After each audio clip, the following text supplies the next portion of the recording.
While billionaires fly in private jets, Africa's youngest leader builds cars from wood and gives them to ordinary people for free. The sun bakes the red earth of Ouagadougou. Dust rises as children gather in the street, their laughter echoing like drums of joy. At the center of the crowd stands Captain Ibrahim Traoré, his hands steady, his face lit with quiet pride. Beside him rests a wooden car, not polished chrome or imported steel, but carved by hand, a symbol of patience, creativity, and defiance. He bends down and places the miniature keys into the hands of a barefoot boy whose eyes widen, as if the universe has just been gifted to him. The boy runs, pushing the wooden car forward, his laughter chasing away years of despair. But not everyone is laughing. Just a few steps away, engines purr as tinted SUVs idle in arrogance. Behind dark glass, elites smirk. To them, this scene is a comedy. They sip imported champagne, mocking the young leader who dares to call with progress. One whispers, "Is this the future? Toys for children while the world drives real cars." Another bursts into laughter, shaking his head. Yet, if you look past the sneers, you'd see something else. You'd see mothers pressing their hands to their hearts. You'd see fathers nodding with pride. You'd see a nation remembering that dignity does not always come wrapped in luxury. Sometimes it is carved from the very trees of your homeland. The cameras click, the moment is captured, and within hours the image begins to spread. A wooden car in a child's hands. So small, so fragile, and yet carrying the weight of centuries. On social media, the picture explodes. Some call it absurd. Others call it revolutionary. But everyone is talking about it, because this was not just a car. It was a challenge. It was a declaration. It was a dare to the world. Africa will no longer measure itself by foreign standards. And as the boys' wooden wheels rolled across the dust, a movement began to roll with them. A movement the powerful could not stop, no matter how much they mocked. But what Traoré did next shook the entire continent. For generations, Africa has been caught in a cruel paradox. Rich in resources, yet poor in power. Its soil holds gold, oil, uranium, and diamonds, yet its children still walk barefoot to school. Imported luxury cars glide across pothole roads, while villages nearby struggle without electricity. Every gleaming skyscraper in the capital seems to cast a shadow over hungry families who wonder if progress will ever reach them. This is a battlefield where Ibrahim Traoré chose to plant his flag, not with armies of tanks, not with fleets of imported cars, but with a symbol of defiance, which shaped by human hands. Because what looked like a toy was, in truth, a message carved into reality. Africa does not need permission to create. The elites never understood this. To them, progress has always been measured in imported brands. Mercedes, BMW, Rolls-Royce, names that carry more weight than any local dream. They measure their status by how far they can distance themselves from the soil beneath their feet. And yet, each time they roll down the window of their foreign machines, they are forced to see children playing in dust, teachers waiting for chalk, doctors working without medicine. That is the contrast, imported luxury versus homegrown ingenuity. One side feeds pride in the pockets of a few. The other feeds dignity in the hearts of millions. One divides, the other unites. When Traoré handed over that wooden car, he wasn't giving away a toy. He was giving a lesson. He was asking a question that pierced through the smoke of arrogance. What happens when a generation stops begging and starts building? Imagine it. A continent that no longer waits for handouts, no longer lines up for aid packages stamped with foreign flags. Imagine children not only dreaming of cars, but learning to build them with their own hands. Imagine the quiet revolution when pride shifts from what we consume to what we create. That is the horizon Traoré points toward. But every vision has its enemies. The corporations that profit from Africa's dependency cannot afford to see local innovation succeed. The elites who wear their imported status like armor feel threatened when a wooden car earns more cheers than their convoys of steel. And the foreign powers who built empires on African weakness know that if self-reliance spreads, their grip will loosen. The stakes could not be higher. This is not about wood. This is not about toys. This is about whether Africa will continue to be defined by what is taken from it, or by what it creates for itself. The boy with the wooden car may not know it yet, but he is driving the first vehicle of a new era. And behind him, millions are ready to follow. The laughter of the elites grows quieter. The smirk on their faces fades, because they can see what's coming, even if they won't admit it. The continent is shifting. The ground beneath their luxury SUVs is trembling, and just beyond the horizon, a storm of dignity is rising. But before the world understood the power of this moment, they had to understand the enemy, the arrogance, corruption, and contradictions that stood in its way. And that story begins with the men who mocked Traoré the loudest. For centuries, Africa has been told a single story, not by its poets, not by its elders, but by those who sought to control it. The colonial powers wrote the script, the corporations amplified the chorus, and the local elites acted out with pride. And that story was always the same. Africans cannot build. They can only consume. This poisonous narrative drips into every corner of society. It is whispered in boardrooms where executives sign contracts that strip resources from the land. It is repeated in foreign capitals where policymakers decide what aid will look like. And it is flaunted in the streets when black-tinted convoys of ministers glide past barefoot children, their laughter muffled by the roar of imported engines. The elites are the first villains in this tale. Men and women who wear European suits stitched in Paris, who toast with champagne bottled in France, who decorate their homes with marble flown in from Italy, while the schools in their villages crumble. Their power depends on dependency. The more their people look outward for solutions, the more they look upward to these self-appointed gatekeepers of progress. They have learned to weaponize shame, convincing the poor that they are failures if they cannot mimic foreign lifestyles. But hypocrisy is the foundation of their power. They preach modernity while living off corruption. They demand loyalty while siphoning public money into offshore accounts. They promise growth while their own children study in London and Geneva, far away from the very schools they left in ruins. And yet, when cameras are near, they claim to be defenders of the people. The contradictions are endless. Wealth without compassion, power without accountability, leadership without sacrifice. Behind them stand the corporations, the silent predators of progress. They arrive with smiles and contracts, talking about partnership and investment. But their terms are always the same. Africa provides the raw materials. They provide the finished goods. Gold leaves in trucks, uranium leaves in barrels, oil leaves in pipelines. And in return come the cars, the phones, the clothes, stamped with logos that scream superiority. Dependency is not an accident. It is the business model. And beneath it all lies the ghost of colonial legacy. The old powers no longer march with armies, but their shadows still loom over parliaments and palaces. They wrote the laws, drew the borders, and built the systems designed to keep Africa on its knees. Even today, debt chains entire nations, forcing leaders to beg for loans just to keep hospitals open.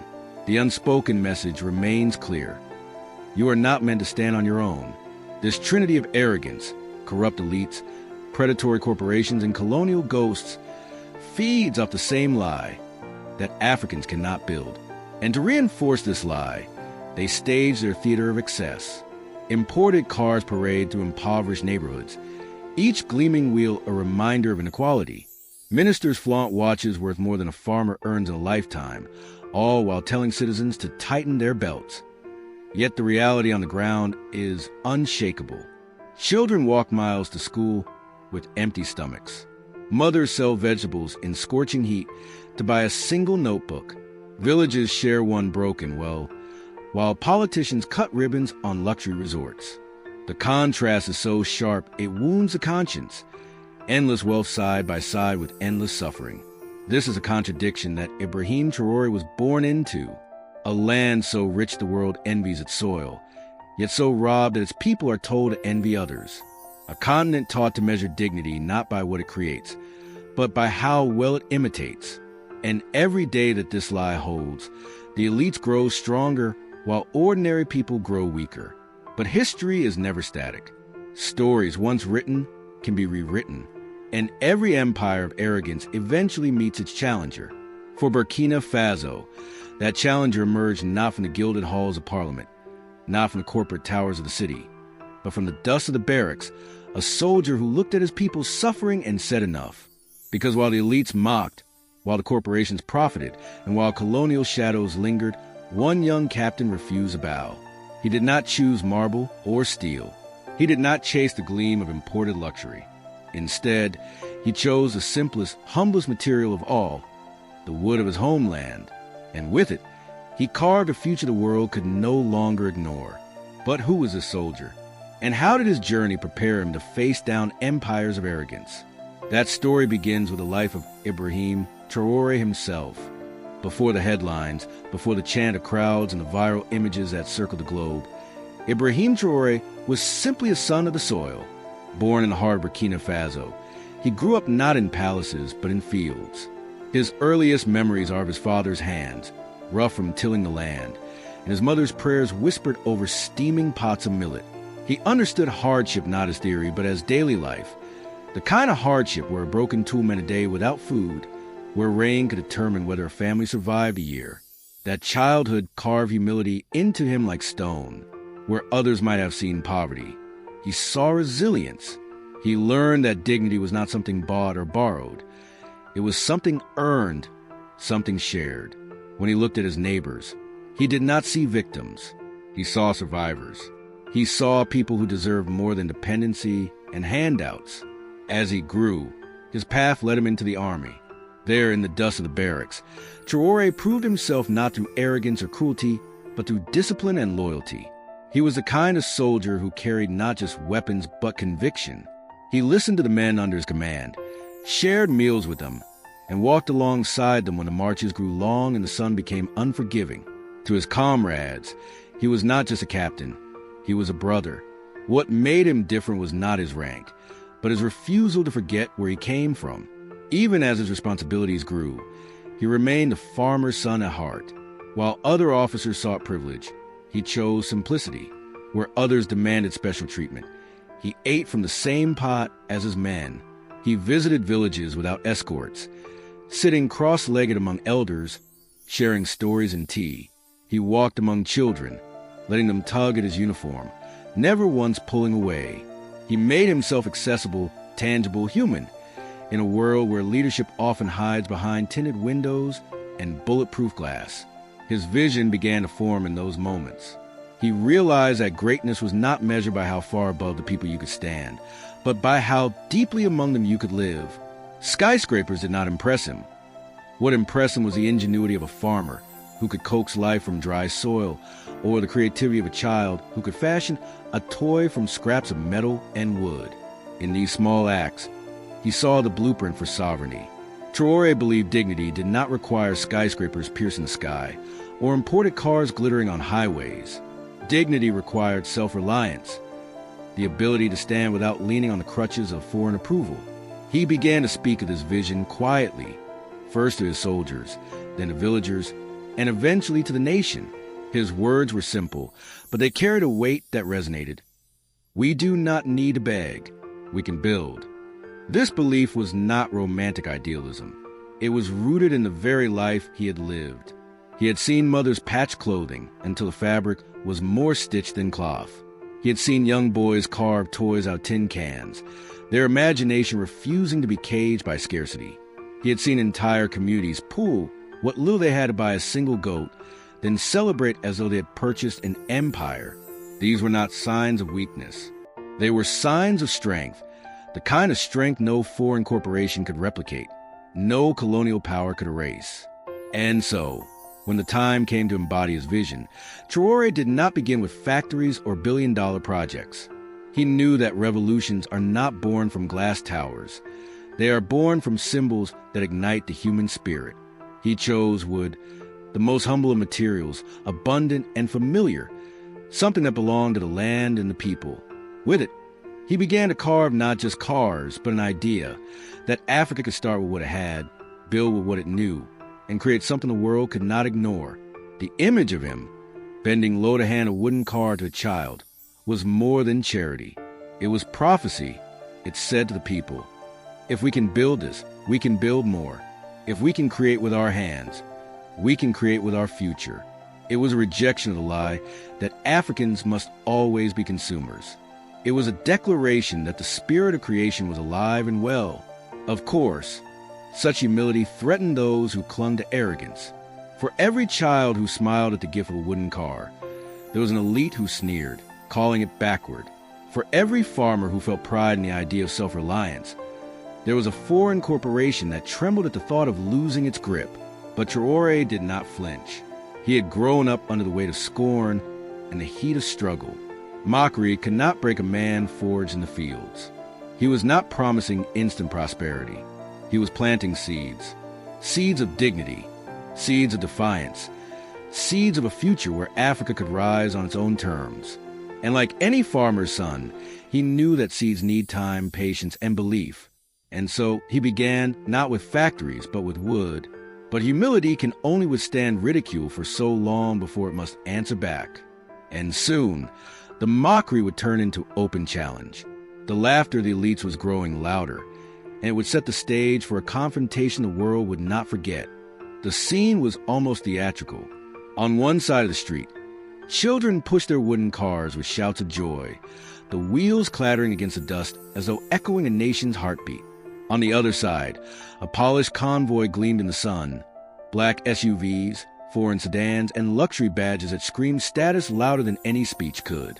The contrast was impossible to ignore. The elites rolled down their tinted windows, laughter spilling out like smoke. "Toys," one muttered, shaking his head. "Is this what leadership looks like? While the world drives machines of steel, our president plays with sticks and wheels." Another smirked, tapping his gold watch. "How can we compete with Mercedes?" Their mockery was sharp, meant not just to belittle Traoré, but to remind everyone listening that progress, in their eyes, would always come imported.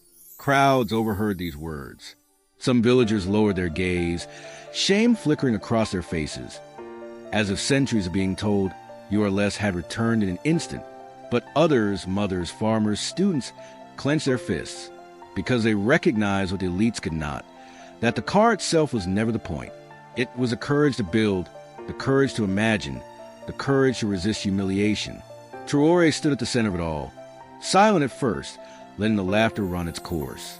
His eyes moved from the SUVs to the barefoot children, from the mocking smiles to the proud grins of ordinary people. He seemed to measure the distance between arrogance and humility, between those who consumed and those who created. That silence carried weight. Even the elites noticed it, though they pretended not to. The debate spilled into the streets and into living rooms. On the radios of Ouagadougou, callers argued furiously.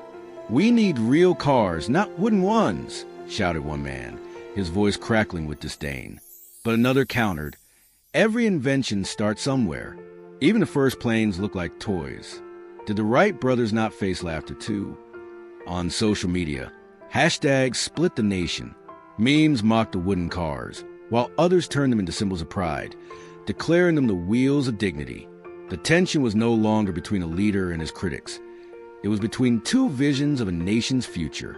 One vision said, "Aspire to consume what others create." The other said, "Dare to create, even if the world mocks you." The laughter of the elite grew harsher, but so too did the resilience of the people. Farmers proudly brought forward their own wooden crafts. Teachers began telling students about inventors who started small and changed history. Children carried their wooden cars to school like trophies, daring anyone call them toys. And yet, the divide cut deep. At a dinner in a luxury hotel, foreign diplomats chuckled with ministers over glasses of wine, dismissing Traoré's cars as naive stunts. Meanwhile, in the villages, people gathered around radios late into the night whispering, "Maybe this is how it begins. Maybe this is how we break free." Traoré knew this was no longer a question of wood. It was a question of dignity. The ridicule tested his resolve, but he did not retreat. Instead, he sharpened his words, prepared his response. He was not going to match insult with insult. He was going to answer mockery with a vision so undeniable that even his enemies would be forced into silence. The stage was set, the tension unbearable. The world was watching, some with ridicule, some with hope.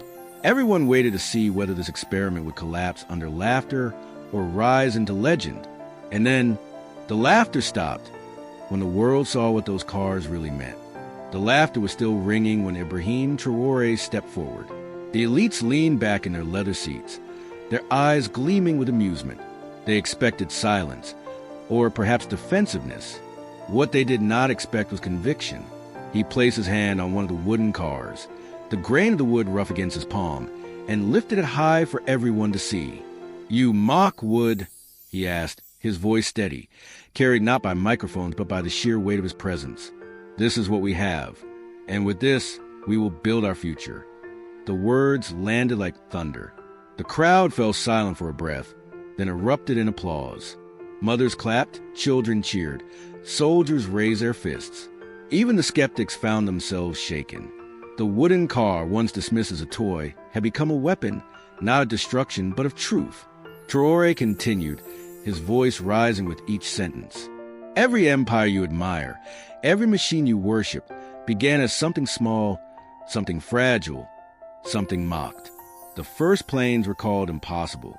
The first light bulb was called foolish. Yet today, you cannot imagine the world without them. And now, here on African soil, you see the beginning of our future, and you call it a toy?" The elites shifted uncomfortably. They whispered among themselves, their smirks faltering. What was supposed to be ridicule had turned into revelation. Traoré walked closer to the children, kneeling beside the barefoot boy who had received the first wooden car. He gestured toward him. This child does not see weakness. He sees possibility. He does not ask, "Why would?" He asks, "What next?" That question is the seed of revolution. The crowd roared. Phones shot into the air, recording every moment. Hashtags began to spread in real time. Hashtag Wood to Future. Hashtag African Ingenuity. Hashtag Build Not Beg. Within hours, the clips would circle the globe, viewed not as a spectacle but as a manifesto. Social media lit up. Some compared Traoré to Thomas Sankara, others to Nelson Mandela. Commentators called it the speech of a generation. Young Africans flooded timelines with videos of their own creations, bicycles welded from scraps, furniture carved from fallen trees, toys fashioned out of discarded plastic. The message was clear. Creation, not consumption, was Africa's inheritance. The elites were unprepared for this tidal wave. Their confidence began to crumble. What they had dismissed as a stunt was becoming a movement. Every laugh they had shared now sounded hollow, echoing like cowardice. Their imported suits and foreign cars no longer looked like symbols of progress. They looked like chains. Still, Traoré pressed on.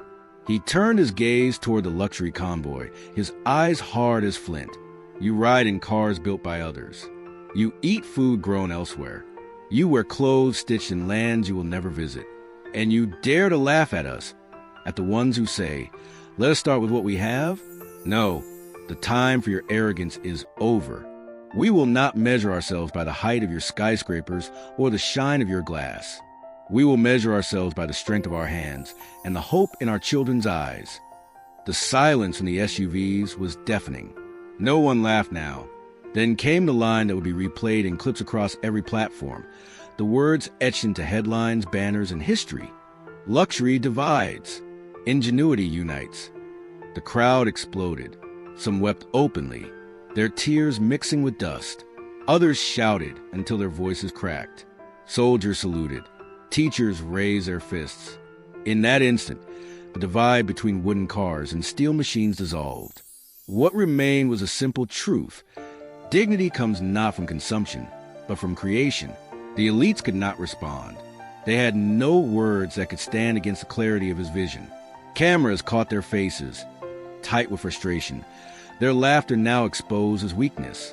For the first time, the people saw them not as powerful but as fragile, clinging to symbols of foreign validation, while their nation embraced a homegrown future.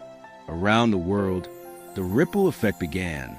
African diaspora communities shared the clips, proud tears in their eyes. In Europe, commentators debated whether Traoré's symbolism marked a turning point in post-colonial politics. In America, activists drew parallels to civil rights leaders who had turned ridicule into revolution. Memes appeared overnight. Wooden cars racing past Lamborghinis. Captions declaring, "The future is ours." The mic drop moment had done more than silence a room. It had ignited a continent. But for Traoré, this was never about performance. After the applause faded, he returned to the people. He lifted another wooden car and handed it to a girl, her smile radiant. He walked among farmers, shaking their hands, reminding them, this is only the beginning. What we carve today will become what we build tomorrow.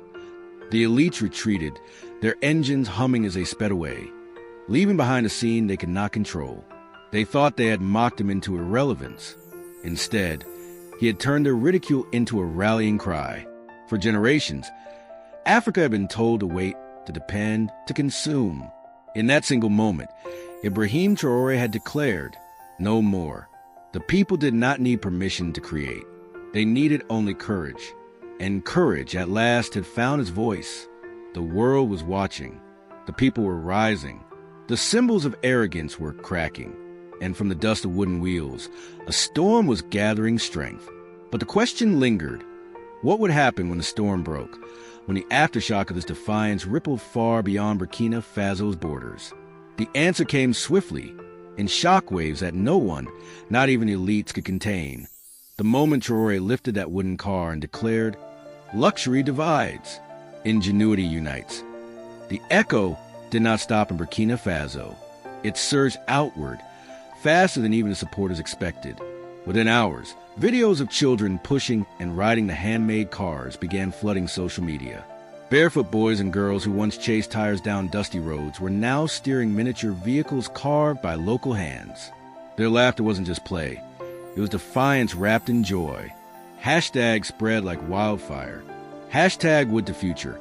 Hashtag made in Africa. Hashtag build not beg. Clips that once might have been dismissed as local curiosities were being shared by millions, not just across Africa, but around the world.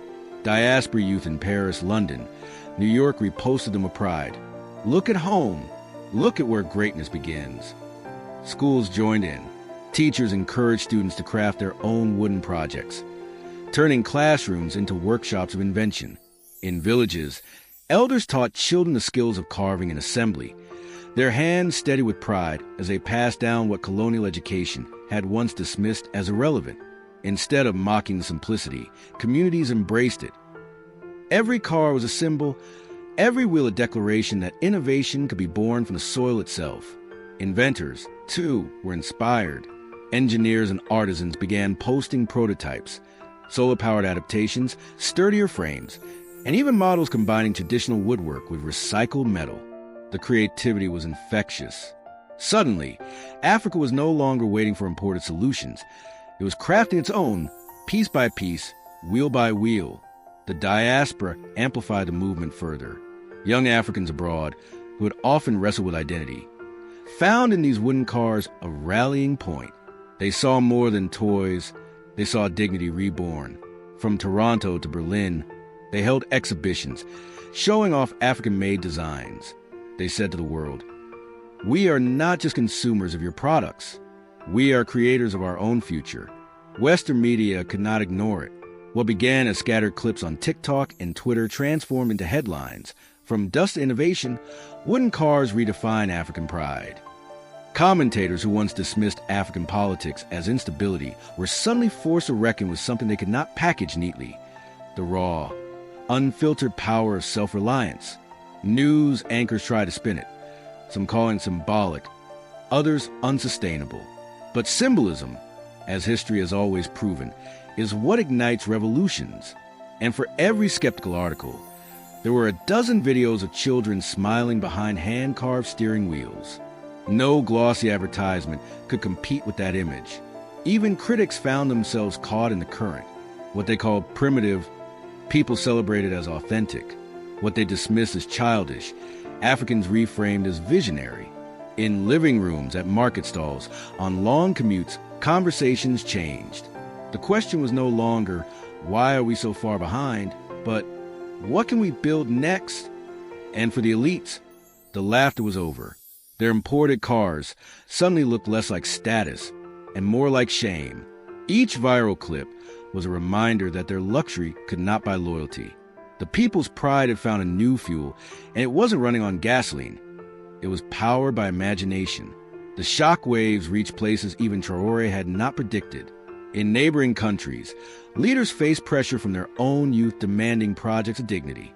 In Mali, in Niger, in Ghana, rallies popped up where children brought their wooden cars, holding aloft as if they were banners of resistance. The symbolism spread like fire across dry grass, impossible to contain. This was no longer about a single speech or a single car. It was becoming a continental awakening. The laughter of children was rewriting the language of politics. But beneath the joy, a deeper realization stirred. This wasn't just about playthings or wooden wheels. It wasn't just about what a soldier-turned-leader had carved in his hands. It was about history itself. For centuries, Africa's story had been told by others, by colonizers, by corporations, by commentators who spoke of poverty more than possibility. But now, in real time, that story was being seized back, reshaped not by think tanks or textbooks, but by ordinary people carving their own destiny. And so the world leaned in, sensing something larger was unfolding. Because this wasn't just about cars, it was about rewriting Africa's story. What began as laughter ended as legend. The wooden cars that elites once mocked as toys grew into living metaphors, rolling testaments to dignity, resistance, and rebirth. What they dismissed as child's play became the very blueprint for sovereignty. Because the truth is this: nations are not built by the price tags of imported goods, but by the hands, minds, and courage of their people. And in the cracks of poverty, in the dust of forgotten villages, Ibrahim Traoré proved that a spark of imagination can outshine fleets of foreign luxury. The wooden car was never just wood. It was an idea, carved from the spirit of a people who have been told for too long that they cannot. Every wheel was defiance against dependency. Every axle was a statement that the future could be built, not bought. And every child who pushed one down a dirt road was already rewriting the story of Africa with their laughter. Ridicule turned into pride. The same elites who sneered now found themselves on the wrong side of history, their voices drowned by the sound of applause echoing from classrooms, markets, and social media feeds. It was a reversal so sharp, so poetic, that it carried the weight of prophecy. Arrogance fades, but dignity endures. And the lesson stretches far beyond wood. The cars became symbols of an awakening, a reminder that self-respect is not in towering skyscrapers or endless imports, but in the courage to stand on your own soil and create. They remind the world that Africa does not need to mirror anyone else's model of progress. It needs only to believe in its own. This is why Traoré's story resonates. He did not climb into power promising riches or false dreams. He walked into villages, ate with farmers, knelt beside children, and chose humility over luxury. In doing so, he revealed a timeless truth. Leadership is not measured by what one possesses, but by what one inspires others to believe they can build. And that inspiration is contagious. It whispers at every boy and girl holding a hammer, a chisel, or a book. You are not powerless. You are the architect of tomorrow. It tells the diaspora watching from afar, home is not weakness. Home is where the seeds of greatness lie waiting. It challenges the world. Measure us not by what you give, but by what we create. What began with what may evolve into steel, into engines, into industries yet unimagined. But its meaning will always remain. Progress without dignity is hollow. Dependency without creativity is a cage. The true wealth of a nation lies not in the hands of its elites, but in the imagination of its people. And so the story crescendos into a simple but unshakable moral. Dignity is greater than arrogance, creativity stronger than dependency, self-belief mightier than mockery. Fearless leaders are not born. They are forged in fire, in sacrifice, in the laughter of children who refuse to be silenced, and in the will of the people who refuse to bow. And as long as that will endures, no empire, no corporation, no corrupt elite can hold it down. The wooden car rolls on, a humble beginning for a limitless future. But the story does not end here. Because even as the world celebrates the symbol, the question lingers. What happens when Africa takes this spark and builds an inferno of innovation that no one can ignore? Wooden cars may never conquer the highways. They may never roar with the engines of Mercedes or glitter with the polish of Bentleys. But they did something far more powerful. They conquer hearts. Because in the end, it wasn't about horsepower. It was about people power. It wasn't about racing down smooth boulevards. It was about daring to build something of your own on dusty village roads. And in that daring, Ibrahim Traore and his people revealed a truth the world cannot unsee. Humility defeats arrogance. Ingenuity silences mockery. And dignity, once awakened, cannot be chained. The elites who laugh now stand exposed. The corporations that dismissed Africa's creativity now watch nervously. The same wooden wheels they ridiculed are now rolling into history as symbols of a people rising. And for the millions who watched it unfold, one lesson remains. The future belongs not to those who consume the most, but to those who create with courage. This is why stories like these matter. They remind us that truth, even carved from the humblest of materials, can outshine the arrogance of empires. They remind us that every act of dignity is a spark, and sparks can become wildfires. And so I leave you with this call: subscribe, share, stand with dignity. Because the next time arrogance tries to silence truth, you'll want to be here to witness the comeback.